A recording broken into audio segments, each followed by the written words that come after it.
So my name is Anna Tanalski. I am the Cataloging and Special Collections Librarian at the National Czech and Slovak Museum and Library in Cedar Rapids, Iowa. And thank you so much for joining us today for our webinar. Today's episode will be delving into International Students' Day, also known as Velvet Revolution Day.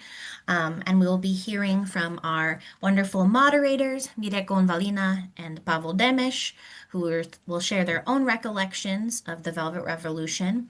But then we'll introduce our guest speakers, Monika Magdana-Pajerova and Boris Trechansky, to recount their own experiences as students and leaders during that time. A few reminders before we begin.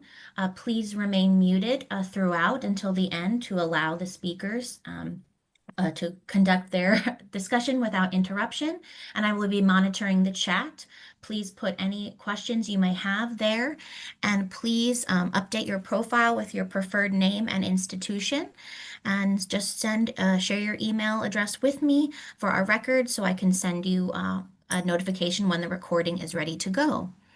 So now my time is up and I will hand it over to Mirek Gonvalina. Thank you, Anne, and good evening to Cedar Rapids and all over United States. We are myself talking in Prague, from Prague as one of the guests. In a few days, Czechia will commemorate two significant anniversaries. 30 years since the fall of the communist regime and 86 years since the Nazi closure of Czech universities.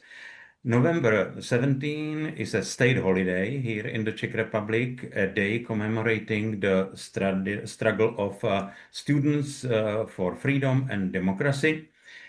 So 36 years have passed since the students' demonstration in Prague triggered off what has been called the Velvet Revolution, the end of communist domination of Czechoslovakia.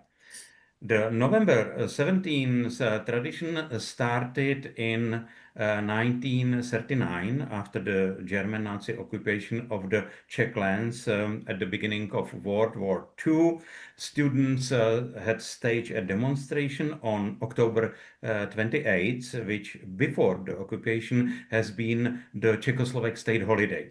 The Germans shot at them and the funeral of one of the victims turned into a mass demonstration. As a result of the demonstration, Czech universities were closed down, 9 student leaders were shot, and most of the rest sent to concentration camps. On November 17, 1989, thousands of students met to commemorate the events of 1939, but the gathering soon changed into a protest against the communism regime with the resulting police attack and the events that led to the fall of communism just 36 years ago.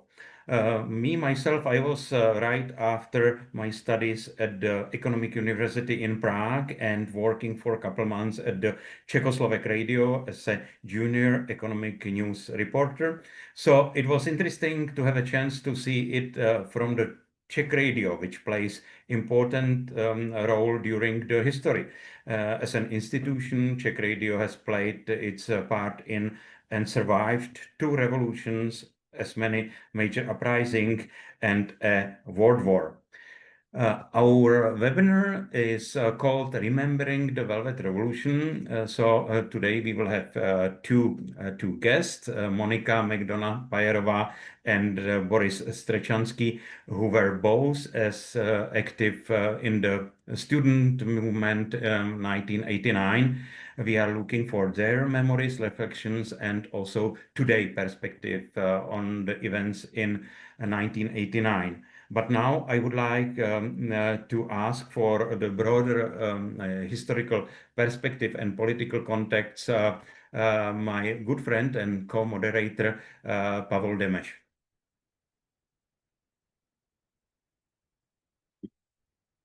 You are muted. Okay, thank you very much, and I'm really thrilled that we can have this webinar hosted together with Mirek and myself commemorating upcoming 17th November Velvet Revolution Day and at the same time International Students Day. And for that, we were thinking whom to invite, and we thought that two courageous students from those times, Monika Donapayerova and Boris Trechansky, would be excellent candidates because not only they were part of this historical movement in Czechoslovakia, but until today, they are in demand before any anniversary to comment on what went on, but also what's the legacy for today of the Velvet Revolution, which changed lives of all of us.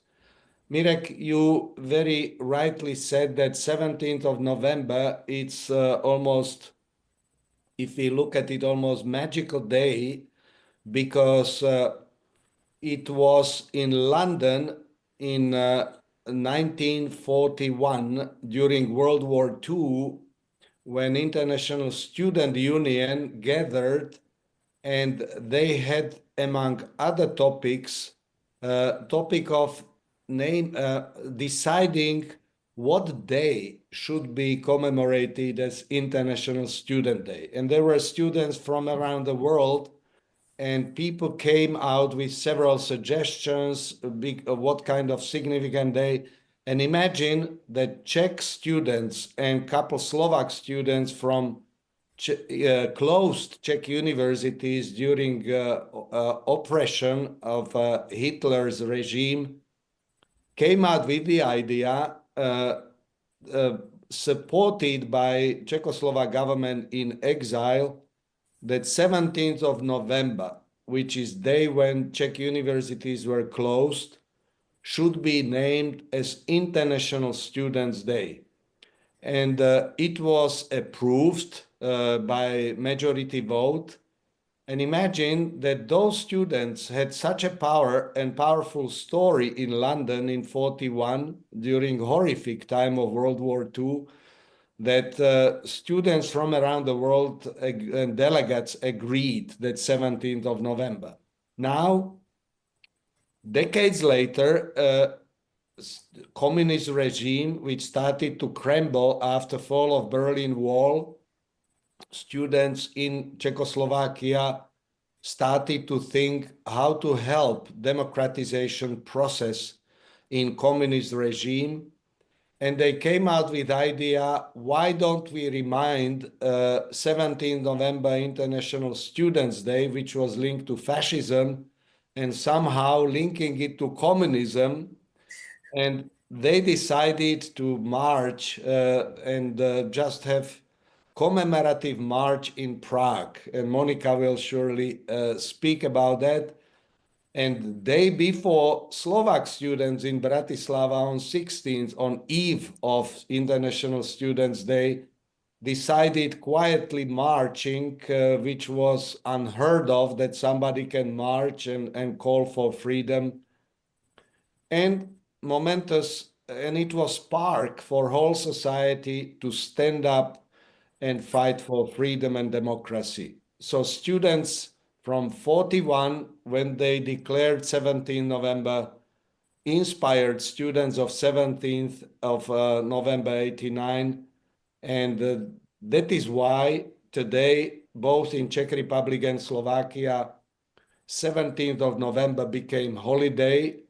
Not only that it is International Student Day, but it is day of fight for freedom and democracy. So I think that it has more international than local context. That is why we need to remind ourselves, and not only today's context, but also those days in past. In my case, I was faculty member at Comenius University that time, and I will never forget when students stopped teaching process and they told us at university, we are not going to learn anymore. We will start protesting. And they were basically driving whole process. And you will never forget if students we were sitting in auditorium and students were guiding whole process. Basically, it pushed my life also from turning from academic to public official, because I joined the Ministry of Education, where I became director of international department and was opening educational system towards the West. And later I became minister and advisor to first president after split of the country. And I was privileged enough to be there in 95 together with Michal Kovács as his foreign policy advisor when NCSML was opened. And it was trio ministers, Havel, Kovács, Clinton. And I was privileged yet again last year when Czech President Petr Pavel, Slovak President Peter Pellegrini visited Cedar Rapids and dedicated this astronomical clock. So I am linked both to Velvet Revolution, but also to NCSML. That is why it gives me great pleasure that we can have this discussion before all of this series of activities commemorating 17th November starts. And as was told by Anna at the beginning, this will be recorded and we can use that material any way we want, either for teaching purposes or sharing it with interested people in history of our countries and history of student movements, history of fight for democracy, which is under pressure even today. And we see that still this fight for dignity, freedom goes on. And that is why I think that this webinar could be one of those inspirational pieces to remind ourselves that we shouldn't take it for granted that things go on, and people like us and others who are faithful towards 17th November 89, I think that should carry on torch and talk namely to young people, and not to forget that this is their time, and we count on young generation as well, that we will carry on this eternal struggle for decency, freedom. With this, I would like to pass on Mirek, who will introduce briefly Monica. Her CV was shared, but Mirek, if briefly you can tell a few words, and just my sentence, I know Monica from the very beginning, and I think we have special relations. Mirek, floor is yours.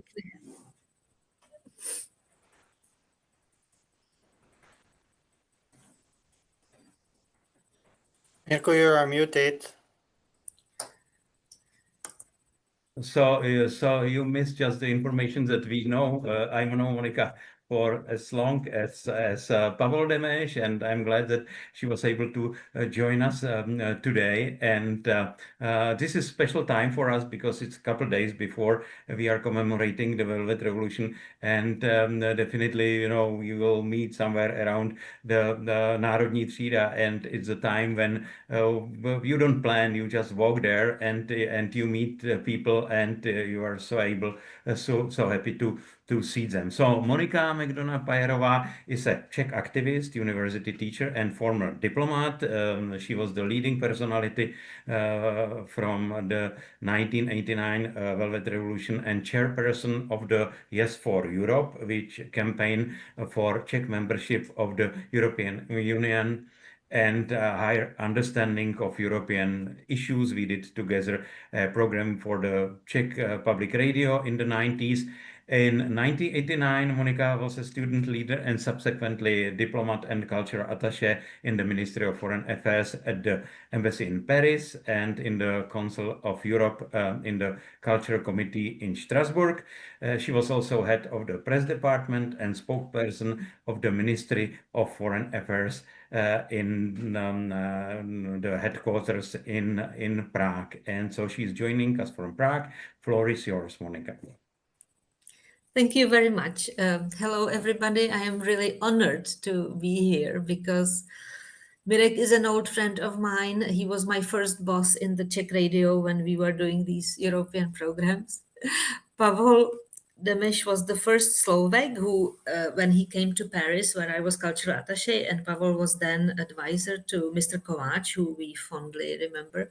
I think he was the first Slovak who explained to me why is it important for the Slovaks to have an independent state? Because until then, I was a real Czechoslovak in that I did not realize that Czechs and Slovaks need to have their own independent state. But from Pavel, it was explained so well that I had to respect it. Our careers are very similar. I was diplomat for 15 years, cultural attaché in Paris. Then I was administrator of the cultural committee in the Council of Europe in Strasbourg. So that was my international experience, international diplomacy experience. And then I was spokesperson and head of the press department of foreign affairs here.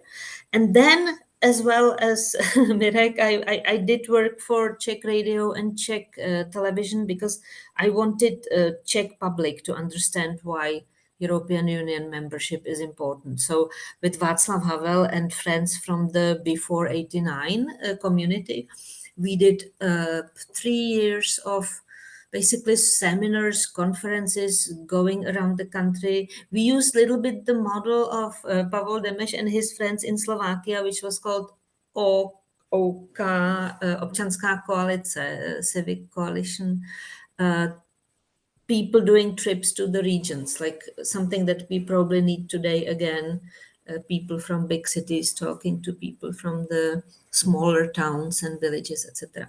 The European Union was the first historical referendum here, and we won, the yes won, which I am really happy about still, as well as the fact that we are members of NATO, which seems to be quite important right now. And then I started teaching in American universities. First in the NYU campus in Prague, and now I am in the Anglo-American University, where I have not only American students, but also people who, for example, I have 5 French students now who come from Sciences Po, Paris, Dijon, on Erasmus program, which is a very good program for European students traveling between countries. So my time is basically divided between diplomacy, media, university. Sometimes I do everything at the same time. Sometimes I try to concentrate, especially when I'm writing something, like writing the scenarios for Mirek Konvalina and the Czech radio, and then later writing scenarios for Czech television was quite heavy. So I was not an active diplomat then. It's interesting that we could have met with Boris, who will be the next speaker, 35 years ago, because I was spokesperson of the student movement here in Prague, the striking students in universities. And we were invited with Václav Havel to this first huge journey around the United States. But because I was the only woman in that group of 10 student leaders here, and I was the only person who had a small child, my daughter Emma, who will be soon 38, was very small then. I stayed in Prague, and it was maybe the only thing that I then regretted, because everybody who returned told me that it was a completely euphoric, triumphant journey of Václav Havel and his friends and the whole civic forum and public against violence people around the United States. And I was a little bit envious. I then heard that some people stayed in the States looking for grants and projects for Czech and Slovak students, but I did not know that Boris was one of them, and that's really well done. And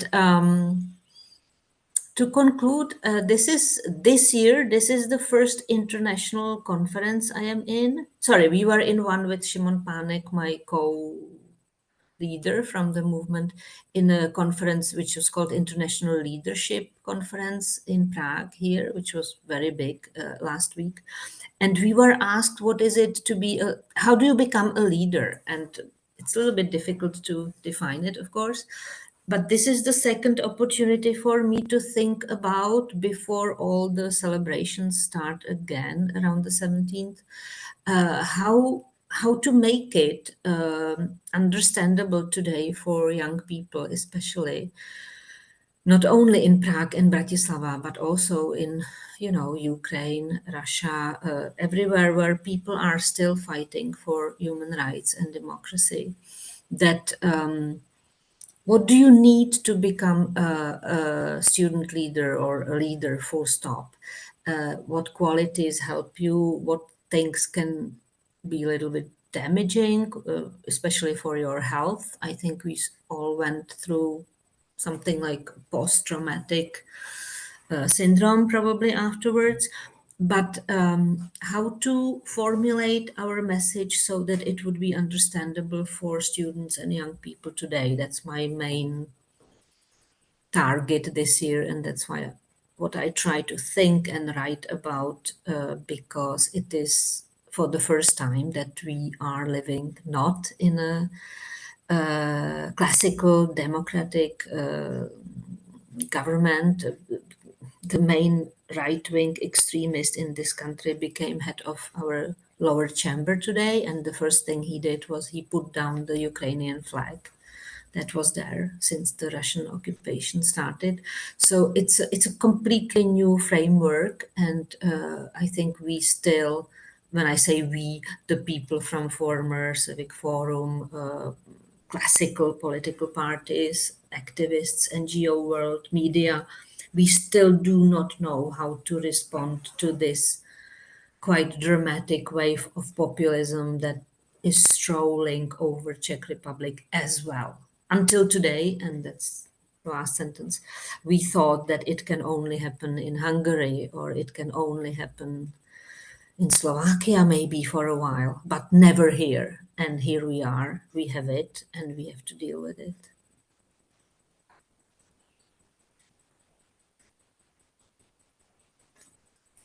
Thank you very much, Monika. And now let me introduce our second speaker, Boris Starechansky, who was a student at Comenius University during Velvet Revolution, studying history at faculty of philosophical faculty.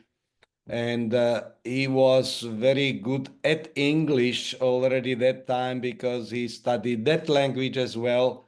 So Student Union in Slovakia immediately counted on Boris as their person who will help to spread ideals of Velvet Revolution and do practical things after collapse of communism and introduction of democracy. So I happen to know Boris also during Velvet Revolution and value his enormous contribution because Boris was picked by Student Union to be part of delegation of Václav Havel in February 1990, which was combined Czech and Slovak delegation of revolutionaries, both political figures, but also students, and Boris was among them, which influenced his life. Later, Boris became very active in development of civil society, philanthropy. He also started the Center for Philanthropy, with which he is associated, but he, in last couple of years, is focusing not only on Slovak landscape, but travels a lot around the Central and Eastern Europe and beyond, and is trying to teach very practical things related to civic activism, philanthropy, and so on. Boris, we are very pleased to have you. So please, your 10 minutes, your remembering of the Velvet Revolution and some of the comments on legacy today and how we are viewing it today in Slovakia. Boris Starechansky.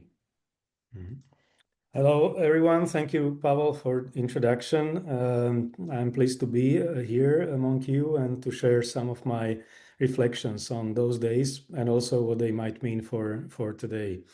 Yes, I think, Monika, we definitely met in 1989 in Divadlo Disk, where several meetings were held between Czech and Slovak students that related to the coordination of the next steps and negotiating common positions. But maybe we haven't met like directly, but I'm sure you've been there. My engagement with the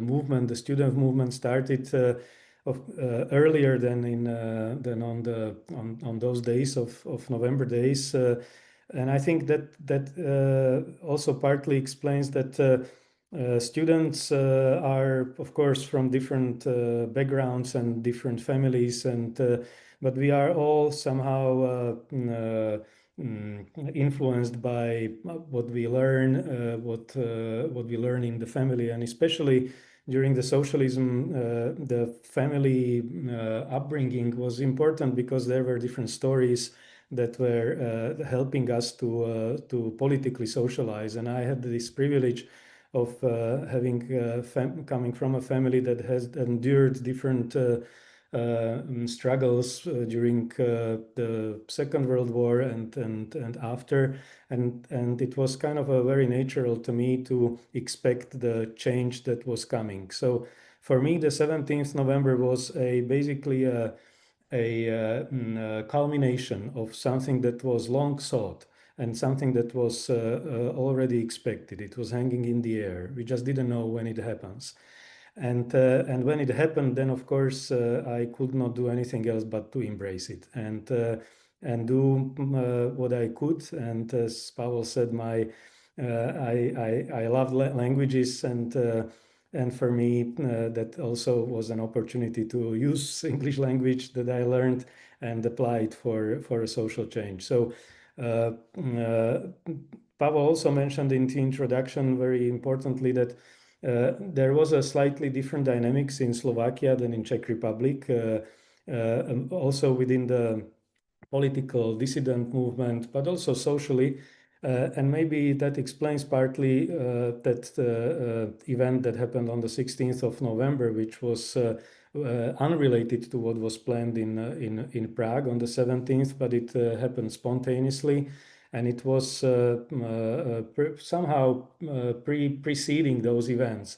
But the importance of that small event, because it was maybe limited to 300, 400 people, students who were marching down the streets of Bratislava, was a kind of a public expression of discontent with the state of the affairs, and publicly calling for a change. And I think that what happened afterwards was only supporting this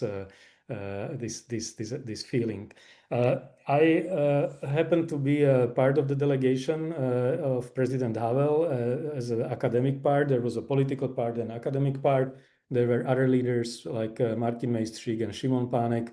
With Šimon, I am until these days in contact through people in peril, as well as the Slovak Človek v ohrození, where Šimon has been on the board, and I am now serving on the board. And maybe that somehow tells also about my kind of path afterwards.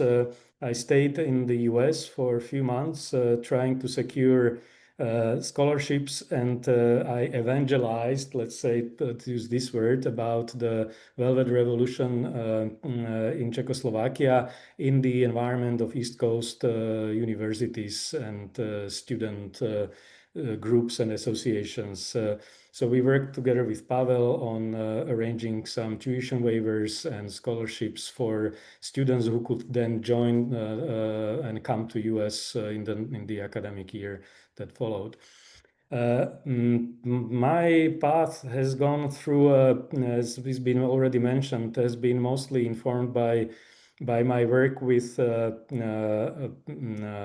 civil society. But of course, civil society is a very general term, but also the experience that we had through the Students' Union that we established immediately in 1989 was part of that. I was also a member of the environmental movement before 1989. And in the 90s, I happened to participate in a, let's say, broader changes in Slovakia that happened to separate from or become an independent nation.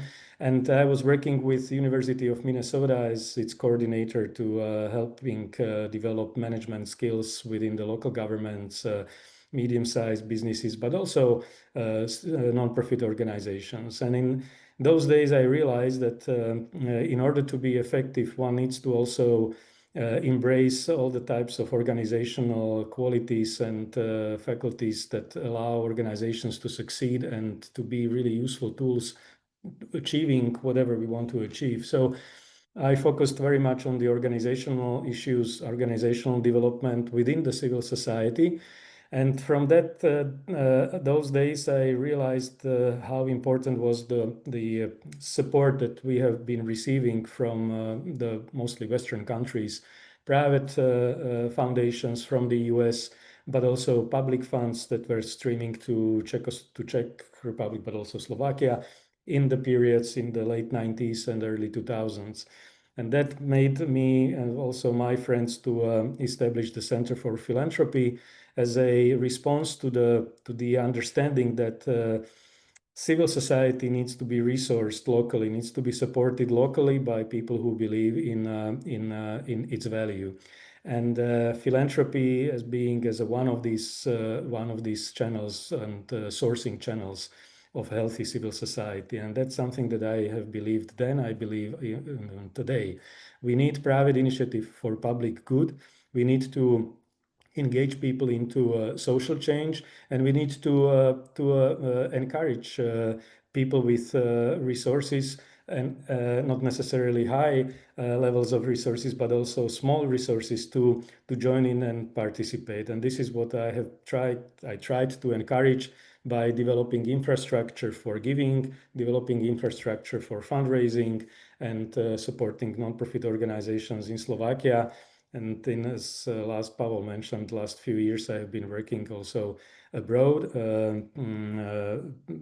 in Georgia for 2 years, but also as a consultant on resource mobilization for civil society in Southeast Asia, Africa, and Central Asia. So I tried to disseminate these lessons and experience of mine that I gathered through those years. What is the lesson of all of this for today? My kind of gathering out of all this experience and also of that period of 1989 is that there is a power in action. There is, of course, power in decentralized action, and I am very much for a decentralized approaches. And I'm very happy that what I can see in Slovakia today, but also in other countries, that there are people who are already socialized in the understanding that they are citizens, they have their rights, and they can organize, and they can strive for a change. The 1989 created a space for us that we can engage freely and engage freely to shape our future. And I believe this is the main message from the 1989 for us today, that even if the situation in our countries doesn't look very good with the rise of extreme right populism and authoritarianism, I think that there is already a important trace of understanding that we have, as citizens, have these faculties and have these rights and have these abilities to organize and act for a change. And I believe that that's what we are observing today in Slovakia through the work of a number of institutions, local organizations, civic initiatives, and I believe this is the same in Czech Republic. So I'm ultimately optimistic. I hope that we'll somehow go through all this difficult period that we are in, not only in Slovakia but globally. And for me, one of the answer is a strong civil society, and that makes sense to support and cultivate.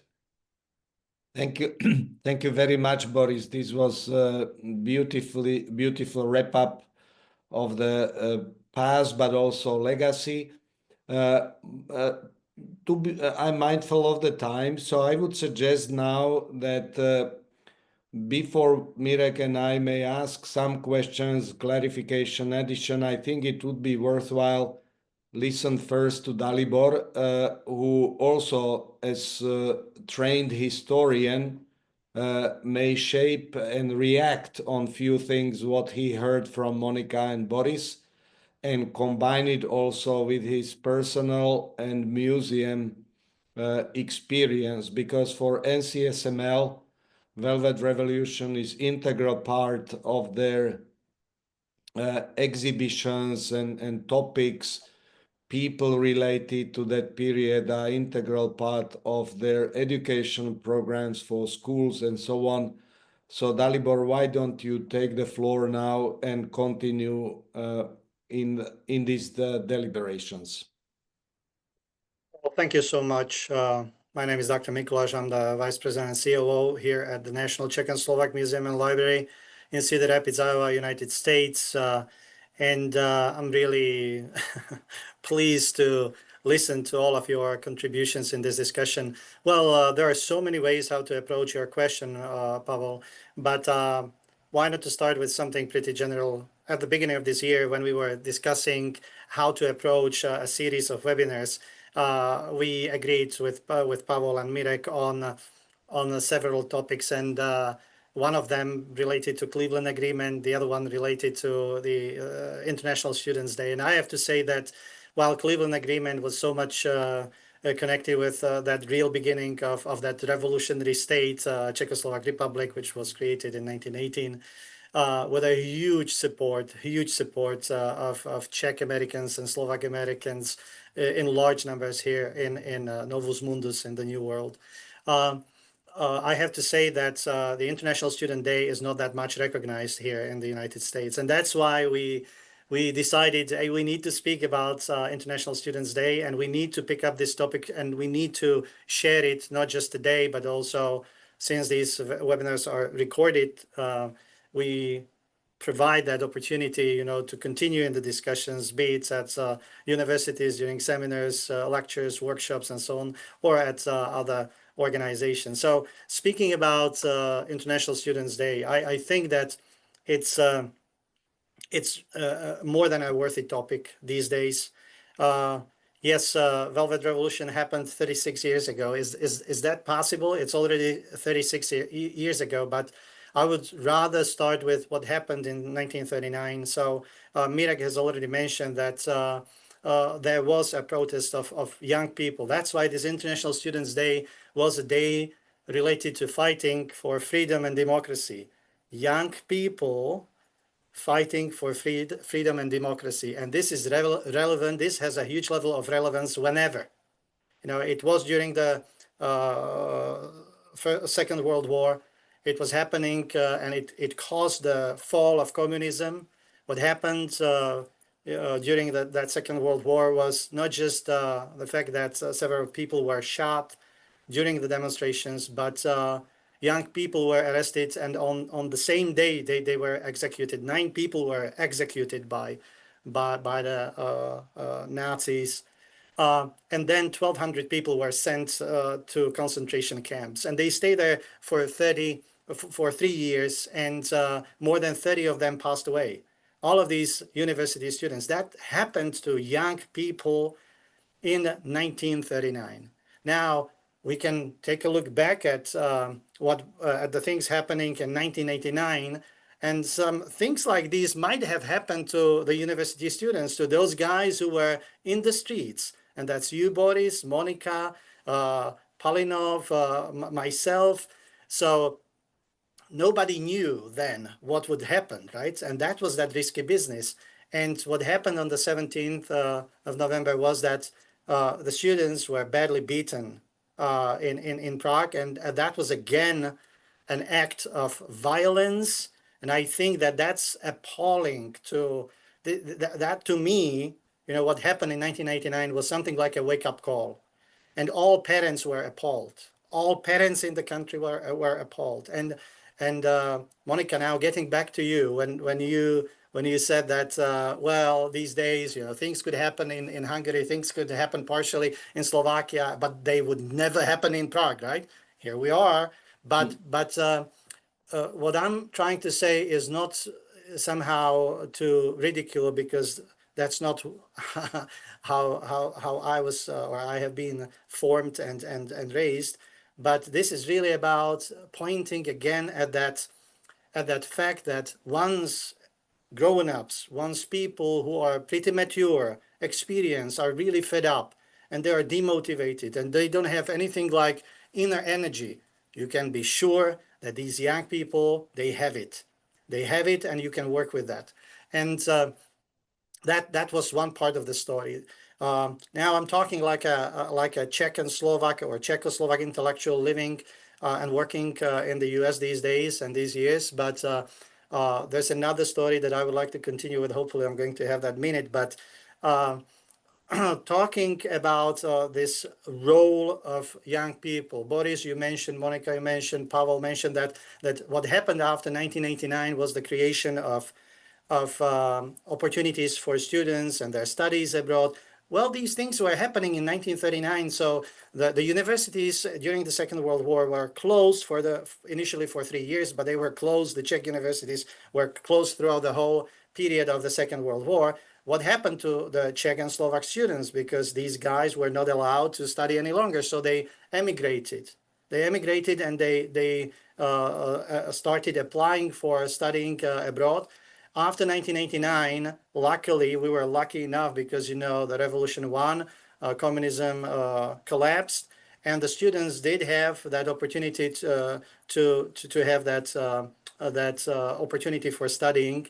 And I'm really, and this is the breaking point for me, because I came here to the National Czech and Slovak Museum and Library from Palacký University Olomouc. So what we have here at the National Czech and Slovak Museum and Library here is a permanent exhibit. This is the national hub in the United States, taking care of the Czech and Slovak legacies in this country. And we're very proud of our permanent exhibit being called Faces of Freedom. Here, we really work with the key words, which are freedom, democracy, and immigration. Once you visit this beautiful National Museum, then you would see that we still have on our exhibit posters which were created by the students, not in Prague, but at Palacký University Olomouc. And this is an exhibit installed 13 years ago, and that brings me back to what was happening after 1989. So at that time, the first free president of Palacký University Olomouc was a well-distinguished Professor Josef Jařab, a very good friend of ours, and he opened the doors. And you would be surprised, but he opened the doors for the program for university students called Merrill Program. This program has been still active, and Palacký University Olomouc has been sending throughout these recent 30+ years students to American universities, gaining that expertise, gaining that methodological knowledge, how to become better professional, and how to bring these very modern ways and concepts back to the homelands.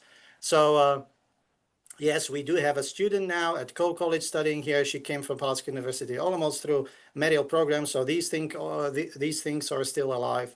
And just to conclude my longer speech, I have to say that the National Czech and Slovak Museum and Library here in Cedar Rapids has been more than ready, not just happy, but more than ready to collaborate on those topics and on those noble topics, not just humble, but noble topics, full of values and virtues, with the Czech and Slovak counterparts from the homelands. Because the major keywords for this organization is to keep the legacy ongoing, the legacy of freedom, democracy, and immigration, not just in this country, but also in the whole world. We are very pleased by the fact that we are accredited by American Alliance of Museums. We're a Smithsonian affiliate. We did have last year that privilege to welcome here the presidents of the Czech and Slovak Republic, Peter Pavel, Peter Pellegrini. Has been fantastic for us to see that both of the presidents have just met recently in Prague and discussed the ways of mutual communications. So speaking about all of these, I think that these days we are more than ready here in the United States to work a little bit with this legacy, with this International Students' Day, and everything related. And I really think that it's still a very relevant topic, particularly when you take into consideration what has been happening in the recent years in the eastern part of Europe, which is horrific, which is appalling, and which needs continuous attention and ways of how to resist, those terms that I have already mentioned, which is violence, which is terror, which is threatening, which is war. Alina, I'm not quite sure whether I answered your Excellent. question. No, Dalibor, you added extremely well both to historical context, because I think that it needs to be reminded what kind of casualties and horrific behavior during World War II. Also, you highlighted how bravery of students beaten at Národní třída, which holds special memorial monument where people are going to with hands. And also, I just want to add that luckily in Bratislava on 17th of November, there will be monument to 17th November unveiled at Freedom Square, opposite to governmental building. I think that this is very significant step, because some people, including this government, it's not really celebrating, I mean, Fico's government this holiday, but for public and majority of political leaders as well, this will be very important date to celebrate. And when any of you would visit Bratislava, you would be welcome to visit Freedom Square and see monument dedicated to the Velvet Revolution. Fine, we have 10 minutes for this, and I think that Anna, if you would be so kind, if you could raise a few questions which we had from the audience, we could start with them, and we can probably add few more for our speakers. Absolutely. Thank you so much to both of our speakers. We do have one question in the chat from Cindy, specifically for Monica. What influenced your decision to join the movement? Can you speak specifically to the role of women during that time and even prior to that period?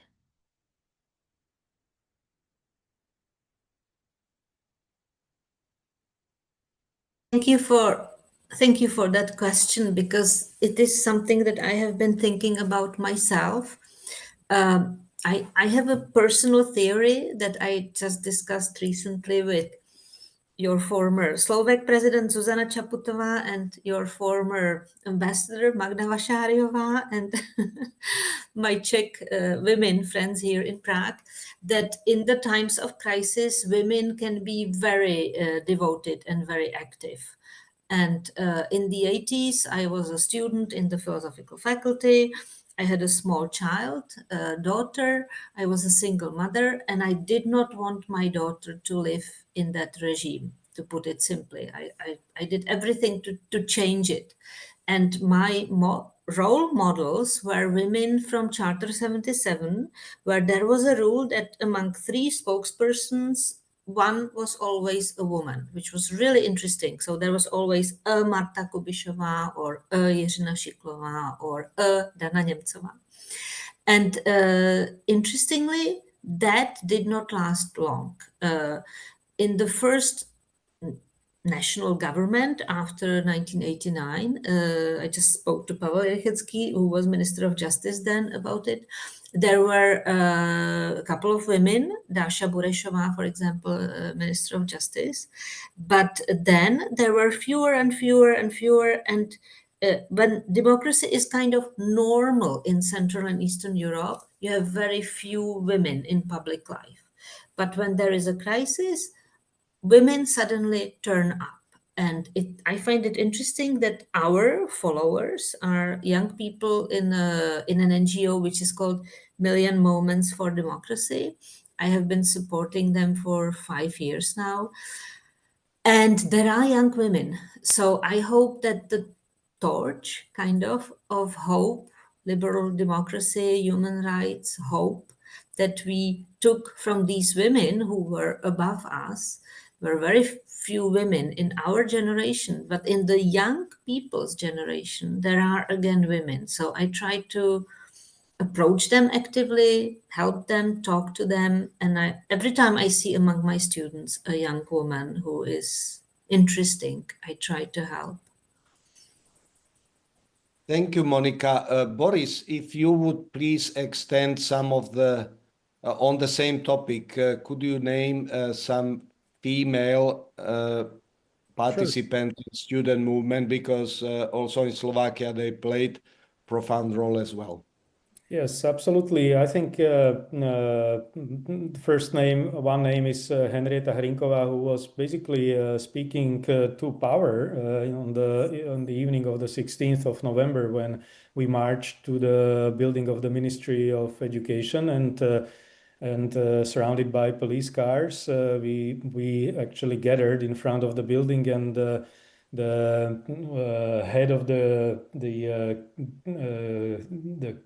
city committee of Communist Party with another guy from the Ministry of Education, some high-level official, started to talk to us, and she was actually the one who was facilitating the dialogue and basically speaking to power in a very eloquent and courageous way.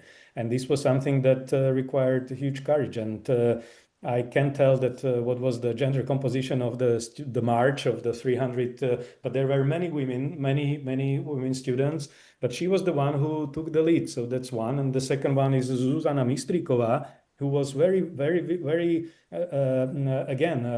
outspoken student leader who was formulating student demands spoken on the squares in front of dozens of thousands of people. And I think she has been also extremely kind of important personality during those days. So yes, during those events, women stand up and have the courage.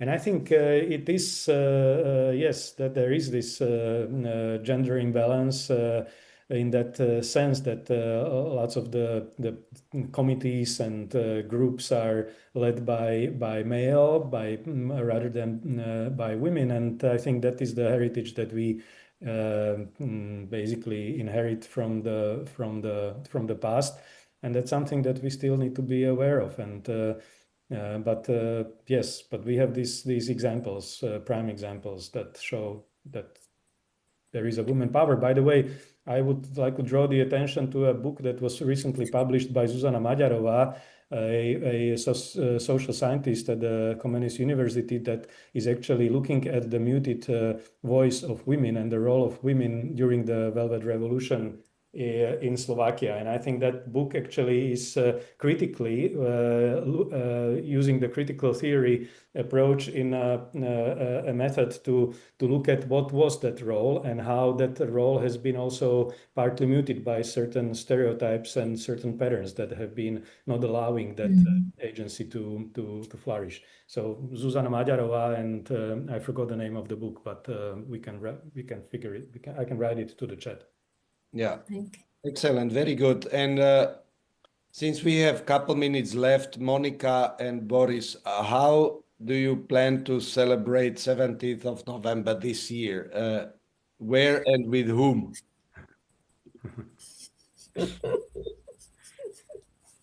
Shall I start, Pavle? Sure, go ahead. Okay, so it will be more of a funeral than celebration this year, because it will start by a lunch with Petr Fiala, our still prime minister, but slowly leaving the office.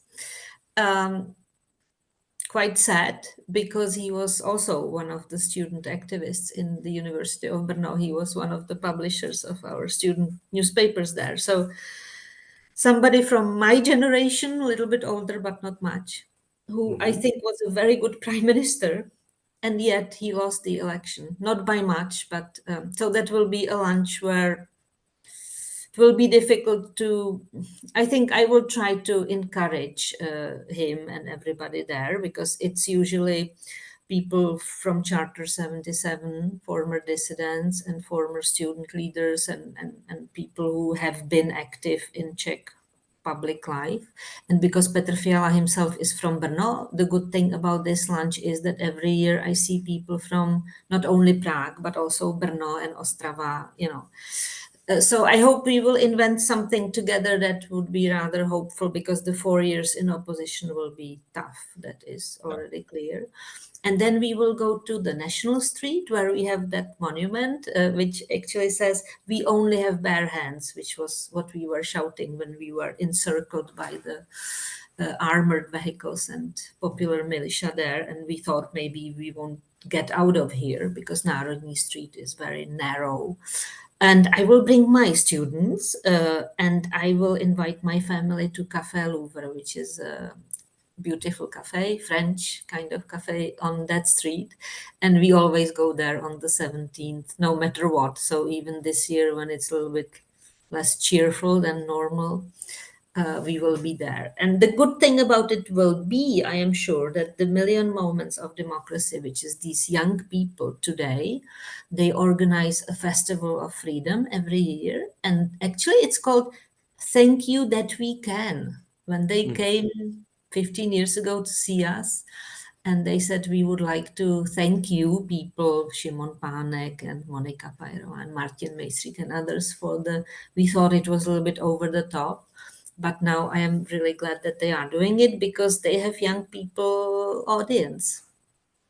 Very good. So I am Boris? looking forward to it. Actually, it will be Okay, it will great. be good.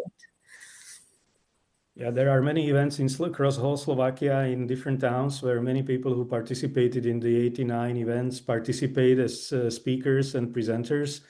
I will be on the 16th in Pezinok speaking about the 16th of November with a group of local activists.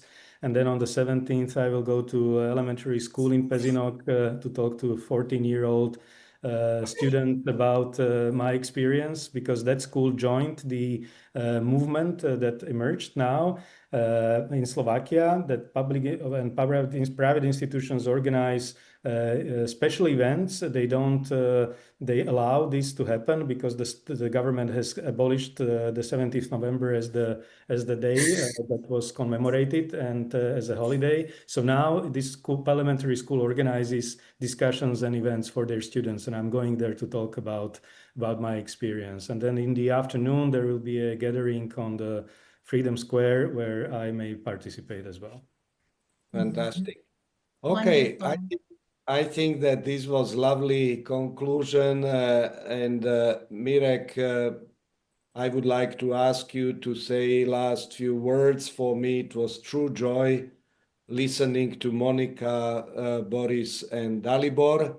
And I hope that this recording could serve then to broader purpose. You are, as I said, more than welcome then to share it with your students, colleagues, families, and so on.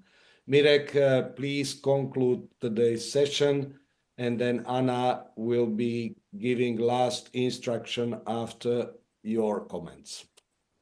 Thank you very much. So I'm so glad that there are a few comments which reminds me about some things I was able to participate in. For instance, it was ecological movement, and it's kind of interesting that I am going to meet on November 17th with the same people I was during my high school and university. Part of the ecological movement, which was trying to establish the conversation between official structure and unofficial structures. And coincidentally, we will be skiing in Austria on November 17th. So yes, we can travel, we can freely talk to each other, and we can ski in Austria. Another thing is, how to commemorate. I was responsible for the American Czech Center in New York, and we were commemorating the 30th anniversary, 2019, and I just said, hey, how to approach that? And then I realized that it would be great to approach that through the sons and daughters of former students who participate in Velvet Revolutions. And in the beginning, these young people were a little bit hesitant to talk, what I'm going to talk about. But then it was really great because they were talking what their mother or father said them, walking in Národní Třída, and were among these 600 demonstrations who were injured, who were thrown to the street and badly beaten. So many Czechs were shocked by the police brutality, but also at the same time, it was the time when the eyes of the world were watching, what is happening in the former communist bloc and Berlin Wall and East Germany, Poland, Hungary, and finally also in Prague. So I would like to thank you that you guests, Monika, McDonough, Pajerova, and Boris Strechansky were able to participate in today's discussion. And I thank you. I don't know if you're muted or not, but I'm so glad that you were able to be with us and that the NCSML provided us the space to organize this webinar. Thank you also to my co-moderator, Pavel Demeš. So November 17th, 1989 set in motion the Velvet Revolution, which led to the peaceful overthrow of the communist regime in Czechoslovakia. Thank you, Anna. Concluding remark. All right, absolutely. Thank you so much again to our wonderful moderators, Pavel Demeš and Mirek Konvalina, for leading our discussion today. Chansky, for sharing your experiences with us today, which is just as relevant as it was, 30 some years ago, I think. Really impactful. Thank you. And thank you everyone for joining our webinar today. We hope to see you for our next session. Be sure to check our website, ncsml.org, and our social media for updates. Please, if you would, submit your email and institution in the chat for our records. You can also feel free to reach out to me at my email with that information if you would prefer. We can always keep educational events like this free because of generous donation from individuals. So thank you everyone for your support. This session will be recorded, as I mentioned, and should be available within about a week or earlier on our platforms. So thank you everyone. Have a great rest of your afternoon or evening. Thank you.